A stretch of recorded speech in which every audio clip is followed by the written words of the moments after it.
post. I'm doing it right now. Thank you very much. And if you could email it to me, so I'll have it handy and make sure to put it in the description. Megan Okay. does a fantastic podcast also on YouTube, and we'll put that up there. Everybody's got to check it out because Megan, you are so helpful in understanding childhood trauma and getting other people to understand their childhood trauma and that it needs to be talked about. But before that, did you see any of the court today, any of the witnesses? I did. I watched most of it. I think I missed the very tail end of it. I had a crazy day at work, and I'm always trying to juggle, the court case and Right. kids and work and everything like that. I usually start the stream a little late and then watch it at 2x speed. And then I'm always super grateful to our mutual friend Lauren Matthias over at Hidden True Crime, who Oh, does her she's lunch great. lives The and then best. her post-trial recap. That's always super helpful to me to make sure that I don't miss anything. So yeah. Yeah, it was crazy. I got to read this comment from MK Villaverde. I think priors made worse mistakes, like trying to defend Chud. Yeah, exactly. I agree. But yeah, everybody, you've got to check out Laura Matthias's Lunchtime Live during the lunch break. And this week, the past 2 days, Lauren has grabbed her husband, Dr. John, to talk about the psychological aspects of what's been going on in court that they do it about an hour after court ends. So Hidden True Crime is knocking it out of the ballpark. But Megan's channel is called third_verse. And what the hell is your name? Stephanie, what is it? Insightful One, Stacy, something. Yeah. Just posted it in chat, and we'll put it in the description as well. Thank But you. Megan, you talk our language. We're always talking about how people have trauma, and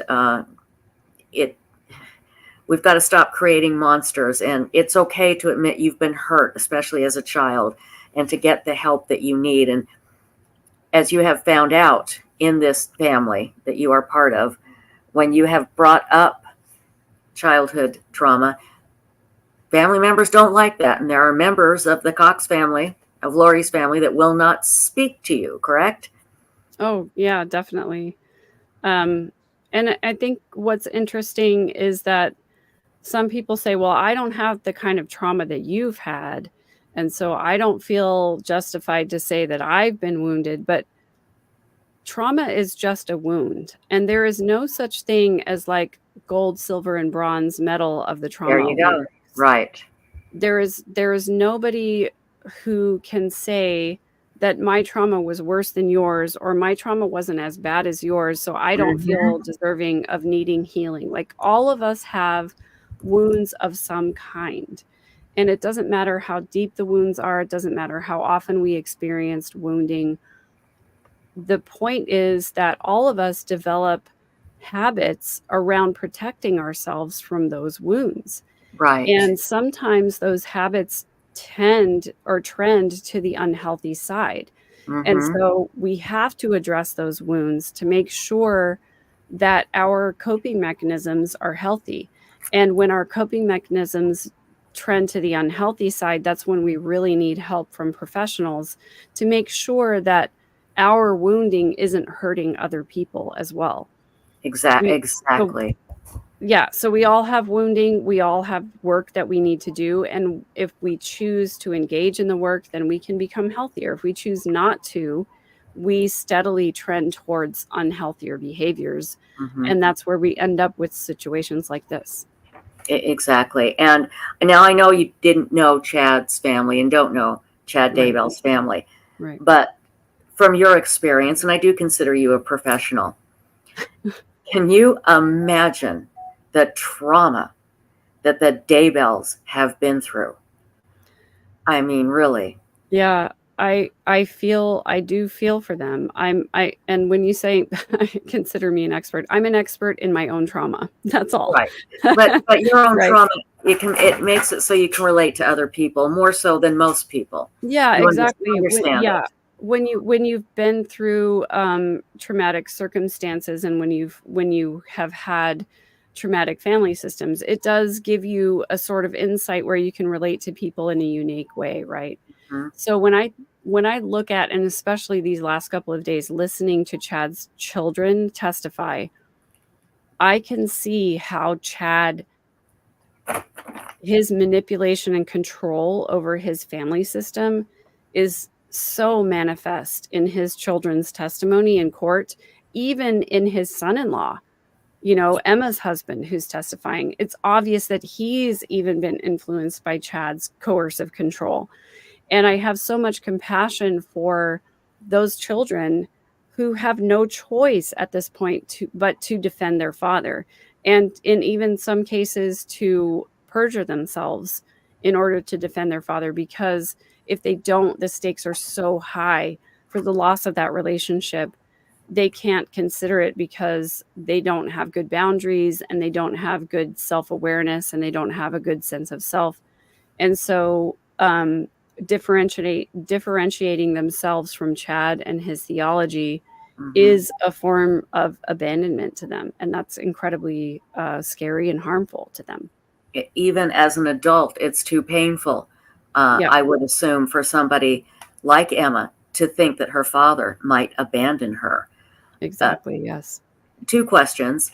What do you think about Emma turning herself into a physical lookalike to Lori Vallow? Does that mean anything, or is that just odd? Yeah, I think there definitely is some psychology there where, Emma sees Lori as sort of a mother figure. She did comment before about Lori helping her through the grieving process of losing her mom.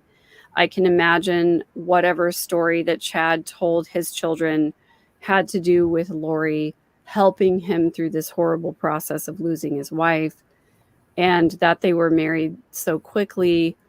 I think really the narrative that Chad told his children, and he sort of spoke to this a little bit, was that Lori had also lost a spouse. And so they bonded over that, and they were able to connect over that. And I think his children just accepted that as, plausible, acceptable. And so I think Emma bonded with Lori over the fact that, oh, you're here for my dad in the worst time of his life. And of course, he's grieving over the loss of his wife. And you understand because you lost your husband too. So Emma making herself look like Lori is a way of her being acceptable to Lori and belonging to Lori. And so she's lost her mother. So she has this now mother abandonment wound that she wants to fill by replacing her mother figure with Lori, who has attached herself to her dad. So I think it's very psychologically complicated, but it's understandable given the circumstances. I think Emma's been brainwashed by Chad, and therefore the only way for her to gain belonging and acceptance is to be accepted by Chad's new wife. There you go. That makes absolute perfect sense. And next time we have Dr. John on, we'll ask him. But I have a feeling Dr. John's going to say pretty much the same thing, because that is the only thing that makes sense. We were talking earlier about how another cult leader named Gwen Shamblin, whose daughter, who she actually died in a plane crash, her daughter is now taking over her cult. Yeah.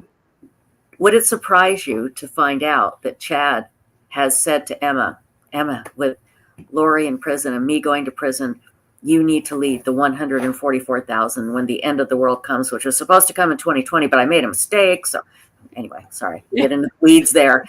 But I just get the feeling watching Emma that she thinks she's the next leader of this great and powerful 144,000.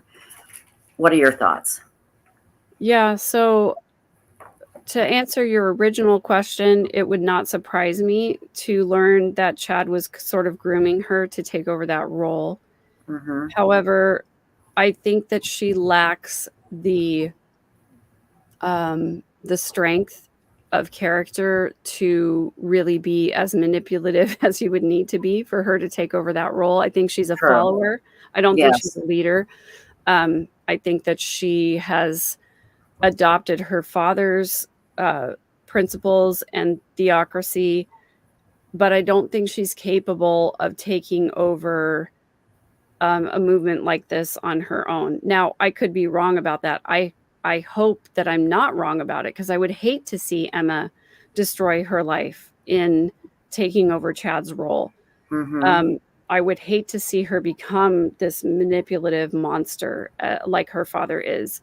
I would hope that at some point she would have some kind of a wake up call where she realizes, if, Chad in fact does get the death penalty and he is executed, I would hope that would be a wake up call for her to say, okay, maybe my dad was not telling the truth. Um, I I think what scares me, and this is going off on a bit of a tangent here, That's but what okay. Go scares for it. me is that I think that there are more people out there who follow Chad's teachings, who are a part of this quote unquote church of the firstborn. The Mm-hmm. seven gatherers, I think, plays into it. I have talked to some people in the Rexburg area who believe and adopt some of these same things. That's what scares me more than anything else. Not Emma, not Emma's husband, not any of others, Chad's other children, but the other people in the community who are also following these same teachings, who may take over that mantle and continue that. And the fact that there is like child sacrifice going on here, that Absolutely. idea may perpetuate. That's what scares me more than Emma taking over. Yeah, very good point. There are people out there who go, I get why JJ was sacrificed. I understand. And, again, there's no understanding it. There's nothing to understand. It was just cold, hard murder. And I'm going to go back a million times to what Larry Woodcock said. This is about sex and money. Forget about anything else. Yeah. Chad wanted his storm played with. That's it. Cheated No More brought up a good point. And you know Lori. You grew up with her. Yeah. And Cheated No More says, I think that Lori brought fun and excitement to Emma. Probably a whole different type of mother figure than Tammy. Tammy was very quiet and reserved. Lori's a big personality, right? And she could Yeah. probably really envelop somebody like Emma, don't you think? Oh yeah, and I think that Tammy's type of fun was, Farmville and different video games and things like that, and Right. it sort of brings a smile to my face. Like, she was a librarian; books were her escape. Books were her sense of fun. She was a small town elementary school teacher, Mm-hmm. and Lori, though, was very different from that. And the very first thing that she did was introduce the kids to Southern California, Knott's Berry Farm, amusement parks, things they'd Huge. never seen or experienced before.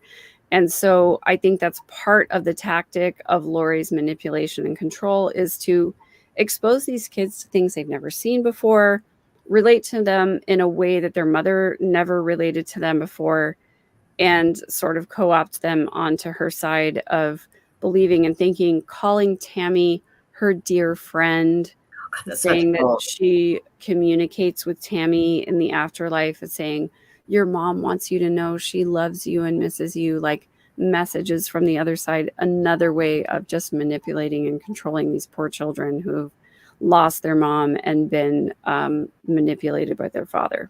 Exactly. And Tammy, what a lovely woman, worked hard, Yeah. worked in the library, like you said, Yeah. teacher, publisher, when they tried to kill her with the paintball gun, which was a rifle, she had been, I think, delivering food uh, Yeah.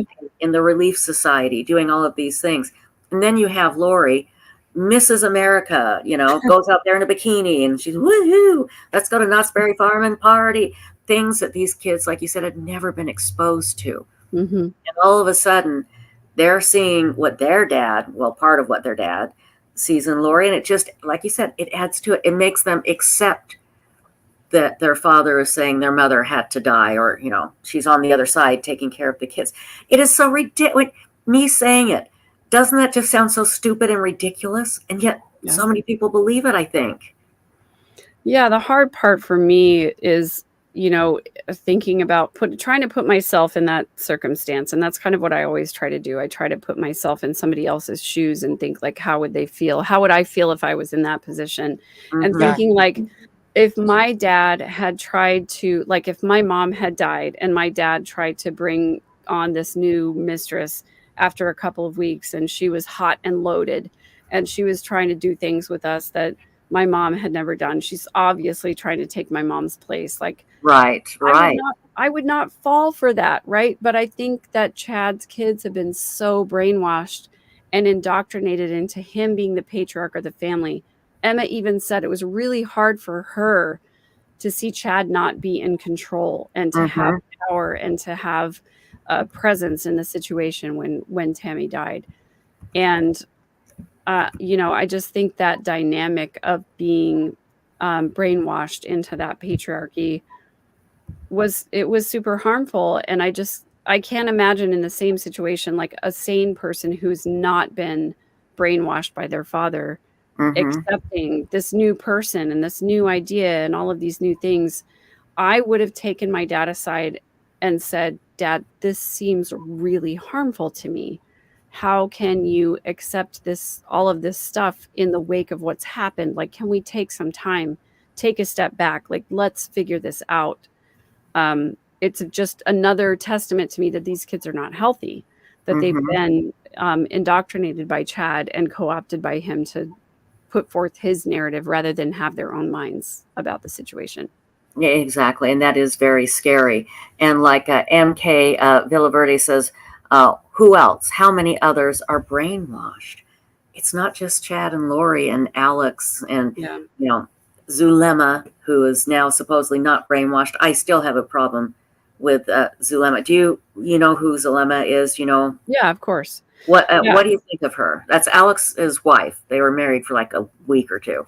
Yeah. So I think about Zulema, Melanie Gibb, Melanie Pulowski, Mm-hmm. all of this even Audrey Bertario, although I really appreciated her testimony in Lori's trial.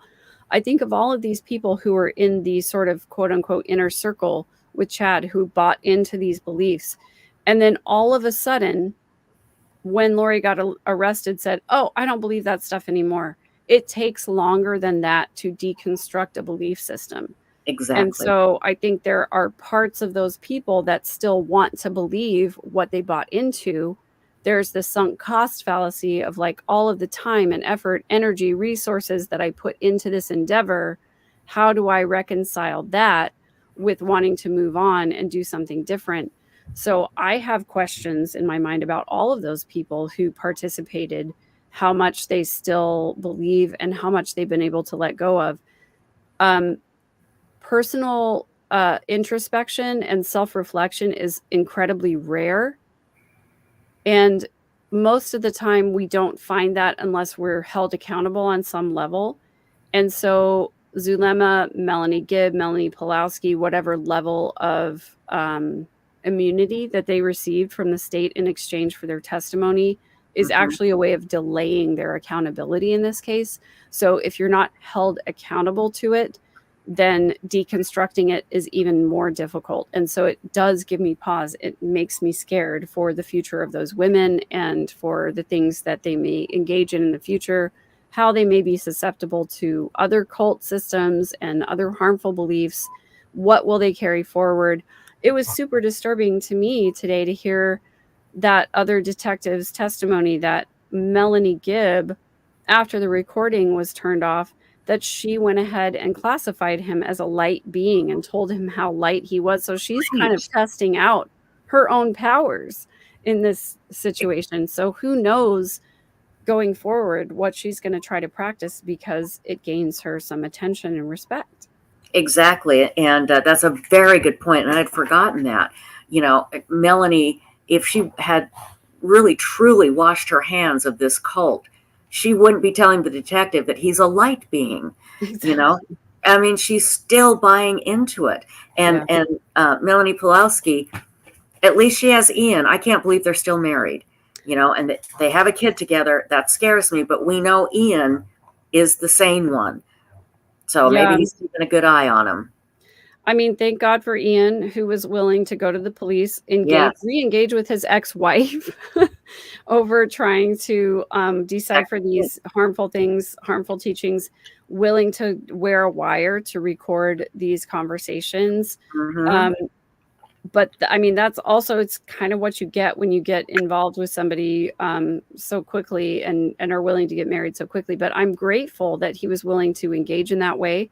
I hope that he continues to be a stabilizing influence for Melanie, because I think she still does kind of hang on to some of these old beliefs and teachings. I really, really hope that Ian's questions about faith have rubbed off on Melanie, and that she continues to deconstruct and learn some critical thinking skills, because I think coming from, and I did a whole video on my channel about this a couple of days ago, but like coming from the family environment that Melanie came from, Mm-hmm. not really having a stabilizing influence, feeling abandoned by her mother, even though it wasn't her mother's fault that she passed away. Right. But that is a sort of abandonment, right? It is a sort of Mhm. destabilization. It's a way for people to lose their identity and not really have a strong sense of self.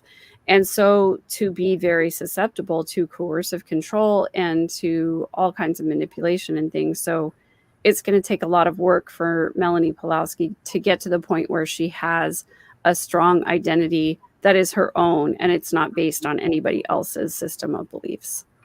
Well, it is going to be interesting to watch. The good news is that the two Melanies and Zulema are in the public spotlight. People are going to be watching them Yeah. closely. Yeah. And because a lot of people, like most of us here in chat, we don't believe for 1 second that they have washed their hands of the Chad Daybell belief system. Yeah. They're Sure. still there. So that's I shouldn't say the only good thing, but that's the main good thing, is they're out there now. They can't hide. But how many others, like you said, Megan Connor, how many others out there still believe and go, yeah, I get why JJ was sacrificed. And I understand why Tylee, was a dark entity and had to be killed. How many people out there are thinking this is okay? That's what terrifies me. We just don't Yeah. know, do we? Me too. And I've done a little bit of digging on this, and I'm sad to say that I've come across some information that's really troubling, where I think that and this is the very first time that I got scared about this was when in Lori's trial a year ago, a little over a year ago, when I heard the patriarchal blessing for the first time, and I heard Chad talk about the church of the firstborn. That was super scary to me, because the first thing that I thought was, holy hell, there is a group of people out there who are consider themselves members of the Church of the Firstborn. It's not just this small group of people. I think it's more people than just Chad and Lori and his little group. Mm-hmm.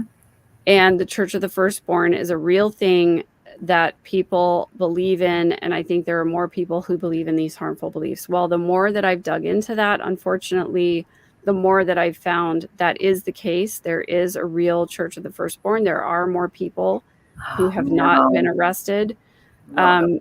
There's more stuff to dig into there. I have, a lot of information, unfortunately. I'm trying to decide how much of it is prudent to share and not share, but I think it's really prevalent, especially in the Rexburg area. But I wonder how far it goes. There is a huge movement that is behind. So I did a whole episode about Chad resigning from a vow in November of 2019. Mm-hmm.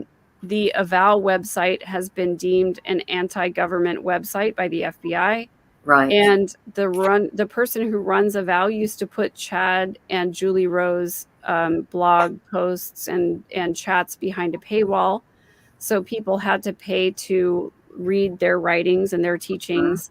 Chad was actively talking to Christopher Perrett about what do we do when all these zombies come into Idaho Falls. So there's still a whole contingent on the Avow website of people who, okay, maybe they've denounced Chad at this point, but Mm-hmm. there's still a lot of overlap in the teachings and the belief systems of these people. And there's still a ton of people out there who really believe the things that Chad and Lori were putting out there. Maybe they don't get to murder, but they still get to coercive control. they still get to this cult mentality, and that all of that is just really, really scary to me. It is frightening, but thank goodness we have people like you, Megan Connor, who are still fighting the good fight and making sure that the truth gets out there. Everybody be sure and check out Megan's YouTube channel and subscribe to it. Let's get Megan up to 100,000 subscribers, for goodness sake. We'll put the link is in chat, but we'll also put it in the description as well. And your third verse, everybody, you've got to go listen to this podcast YouTube channel. It's so compelling and wonderful, and I can't thank you enough for coming on tonight. I know you've had a busy day. You did your own live stream and then you came here, and we really appreciate it, Megan. If there's anything we can do for you, please do not hesitate to ask. Okay? No, thanks for having me, and I appreciate your community. Your people are so good and so supportive and so kind, and I really appreciate you guys inviting me on, and I appreciate your advocacy for supporting my channel. I really just, the thing that I always say, the thing I always try to say every time that I speak out is how important it is for us to recognize harmful behaviors, recognize manipulation and coercive control, and Yes. try to have good boundaries and try to hold people accountable so that these type of things get stopped before they go too far. Absolutely. So I just want to encourage everybody out there to just try to learn more about these things. Try to be more introspective about your own behaviors that might have come from trauma, and try to seek out resources for healing and support, and just try to be kind to each other and love each other. That's all. That's the best we can do. And again, you are an amazing woman, Megan Connor. Thank you so much. We'll have you on again real soon, okay? Yeah, thanks for having me, guys. Take care. Bye-bye. Bye. And again, everybody, we will put Megan's link to her YouTube channel in the description today. It's already in chat. What a nice surprise. I was hoping she was going to be able to come on tonight. And again, she's had a terribly busy day. Okay, real quick, I do want to play something today from Hidden True Crimes live stream they did with Dr. John and Lauren right about an hour after court ended today. And then I'm going to tell you about Rex Herein, and then it'll be time for Ping's Nights with Ping, true crime from Australia and around the world. So hang on here. Let me grab this really quickly. Is this it? I don't think this is the one. Just a minute. Where did it go? Here it is. Here it is. Okay. This is where Dr. John and Lauren are talking about how will Chad's kids act if he is found guilty. And this is a really interesting comment here. And again, I'm going to put all of these links in the description so you can find them all. Okay, so here we go. Lauren and Dr. John today from Hidden True Crime talking about... see the light. They'll defend him. They'll defend him. And it's passed on from generation to generation.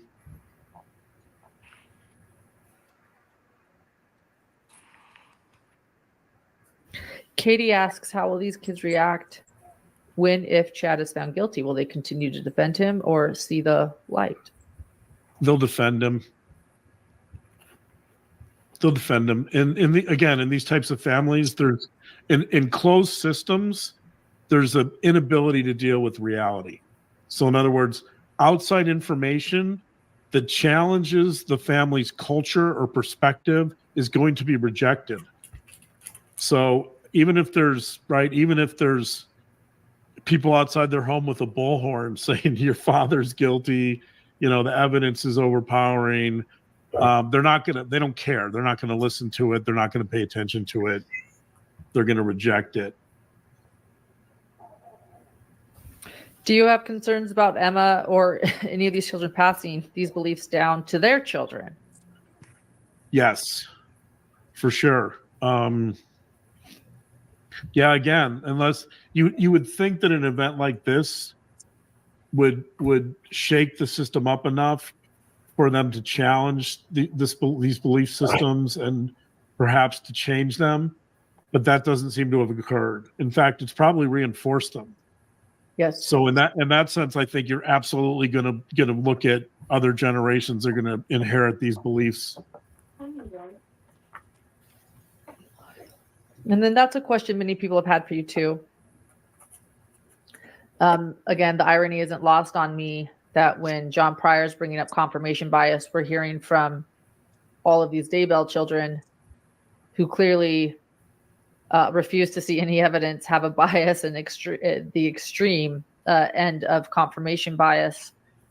But I keep hearing the question again and again, and people have come up to me at court and wanted me to ask you, how is it that these children can still believe in their dad's innocence, even after hearing of the affair, all the evidence? Yeah, again, I think we kind of touched on that with talking about the family culture. Right. You have a family culture and a family system that's so enmeshed and so closed and so, shut off from the real world that for them, it makes perfect sense. They're not going to challenge Chad. They're not going to challenge anything. So I think they're just going to accept what he says at face value, no matter what. Troublemaker Baker, thank you. Go ahead. And the example I gave yesterday, which was so powerful from the prosecution, was that Emma refused to look at the autopsy results. Exactly. She didn't. Law enforcement came to her and said, "Hey, you want to see the autopsy results? You want to talk about them?" And essentially, she said no. She declined to see the results. She was unwilling to sit down with law enforcement. And again, so that's exactly what we're talking about. This is kind of a family system. They're like an ostrich that they bury their head in the sand and they just hope for the best, that they don't want to know. They don't want to know the facts. They don't want to know the evidence. They don't want to know the reality. I'm so grateful that I was reminded of this quote from yesterday. This was something that everybody was screaming at me to remind you of before you had to go, and you did have to go yesterday. But this felt like a tell or a slip up to many people. And I want to say that many noticed it. I noticed it in court. Everyone around me noticed it. Many people were in chat noticing it. And it is by Emma Daybell. Emma says, I know that the grief that he felt was real. He may not have had the same romantic relationship with my mother that he had in the past, but I know that he valued her as a person, and seeing her die was very traumatic. And people caught the word seeing, sort of like we caught the word murder today. When Emma said, seeing her die was very traumatic, it was hard for people to look away and not hear that and wonder what she meant. Maybe it was a slip. Maybe you're going to tell us it was, but it was an odd choice of words and it caught everybody's attention. Any thoughts on that? I mean, she could have been, it's a little confusing because technically she could have been referring to the fact that in theory he was in bed with her, according to their theory of the case. According to Chad's explanation, she died of natural causes. She just fell out of bed. So I guess you could argue, Chad's argument would be, or Emma's argument would be, he was lying next to her. Maybe he heard something. He looked over. He saw her fall off the bed. Right? That would be a version of seeing her die. Okay. I mean, he wouldn't have known that she was dead at that point, but when he went over and checked her, that's kind of how I took it. I mean, okay. But yeah, I agree. I think there's a little bit of a slip there too, in the sense that, I mean, the prosecution suggesting that Emma's Googling weather patterns the night before Tylee goes missing, essentially is murdered. You have to wonder what Emma knows. Exactly. You're right. That's exactly right. I wonder now what Emma knows. And thank you, Megan Connor. I'm sorry. I was just putting up in chat what people were saying. I was trying to figure out I knew you were Lori's cousin. That's all I could remember. But yes, Rex Connor is Megan's uncle. So that's thank you, Megan, for I knew Rex wasn't her dad, but I yeah, couldn't remember exactly which, if it was her mom or dad that was right. related. Yeah. So thank you, and my apologies for that, Megan. Okay, I do feel that after watching Emma testify, I think she knows more. Did she see something? I wonder about Garth. All you need to do is listen to that 911 call. Garth is calling to say his mom's dead, and then he just goes, I think he says something like, I can't, or I don't know, and boom, Chad comes in and yanks it out of his hand. Well, why didn't Chad call in the first place? Obviously, his son is devastated. But I think that Garth couldn't follow the script, and that's why Chad grabbed it. I just have a feeling the kids know more. Maybe they don't think their dad killed their mom, but they know something. That's just how I feel. Listen, we do have to wrap things up. I want to tell you really quickly, and I will put this link in the in the description. Investigators are now still searching at the Gilgo suspect Rex Harriman's Long Island home. They've executed new search warrants. They were there yesterday and today. They're taking stuff out. We have no idea why or what they're taking out. But I will put the article from Crime Online in the description. So they're working it. They're going to tie, I'm telling you, they're going to tie Rex Harriman to a whole bunch of those Long Island serial killer and Gilgo Beach cases that have gone unsolved for many, many years. And we'll know more about that later. And we'll talk more about it. And there's oh my God, there's the best forum on websleuths.com about the Long Island serial killer. You have to check it out. Okay, everybody, thank you so much. I want to thank, I forgot to say hi to a whole bunch of people, like Beth B was here, my cousin Teresa. I had a whole bunch of people written down, and I forgot to say hi. Hold on. Let's see. Journey to Justice was here. Laura Thomas, Julia Valente. Everybody, my apologies. I didn't get to so many of you tonight, but I really appreciate you being here. Yuda, thank you so much. Don't mean to spit here. Yuda, thank you so much. Moonlight View, thank you. And Alicia Gallegos, thank you all for being moderators. Hopefully we're going to be getting some updates on Love and Coco.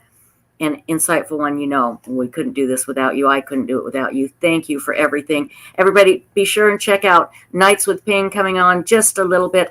And don't forget, tomorrow night, 10:30 Eastern, Joseph Scott Morgan will be here to answer your Daybell questions. And tomorrow morning, 10:30 Eastern, 9:30 Central, 8:30 Mountain, 7:30 Pacific, we will be live streaming the Chad Daybell courtroom drama tomorrow from Idaho. I think I've got everything. Thank you, everybody. Good night. Be safe out there. And we'll see you tomorrow morning, 10:30 Eastern on Websleuths YouTube Live. Bye-bye. 10:30 a.m. Eastern. Bye-bye.